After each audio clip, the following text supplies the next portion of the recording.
नमस्कार. संत गाडगेबाबा. सत्य कधीच मरत नसतं. शाश्वत सत्याला भरपूर तेज असतं.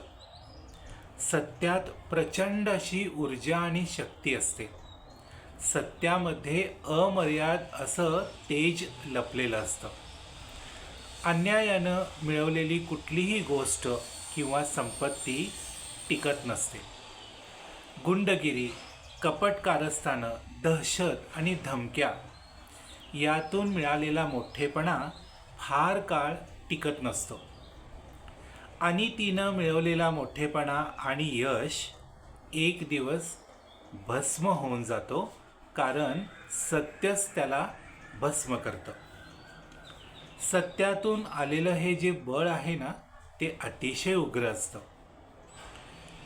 हे सत्यच दुष्टपणाच्या दहशतीचा नाश करतं. उदाहरण, चंद्रभान हा डेबोजीचा मामा, म्हणजे संत गाडगेबाबा यांचा मामा. तो सावकाराच्या नादी लागला, पण सावकारानं कपट नीतीनं त्याचा घात केला, त्याला फसवलं आणि यातून चंद्रभान उद्ध्वस्त झाला. अतिशय उद्विग्न झालेला, निराश झालेला चंद्रभान मृत्यूला सामोरं गेला. आता हे एक मोठं संकट डेबूजीच्या समोर होतं. यावेळी त्याचं वय अवघं 16-17 वर्षाचं होतं, पण तो हरला नाही.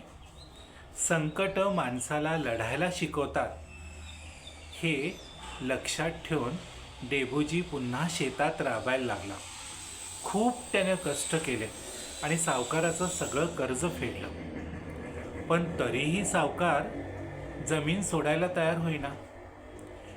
पण डेबूजी सत्याच्या सोबत उभा राहिला. शेवटी सावकारानं त्याच्या नोकरांना डेबूजीचा घात करण्यासाठी त्याच्या अंगावर सोडलं. पण सत्याचं बळ हे फार उग्र असतं म्हणतात.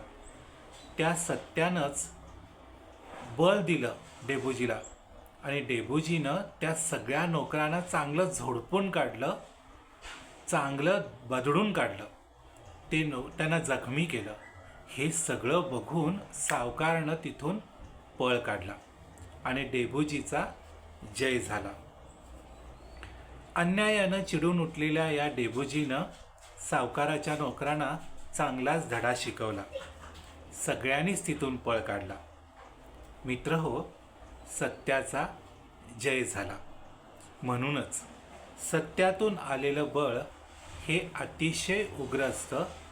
आपण सत्याला कधीही सोडायचं नसतं, कारण सत्यच आपल्याला जगण्याचं खरं बळ देतं आणि तेच शाश्वत असतं. खूप खूप धन्यवाद.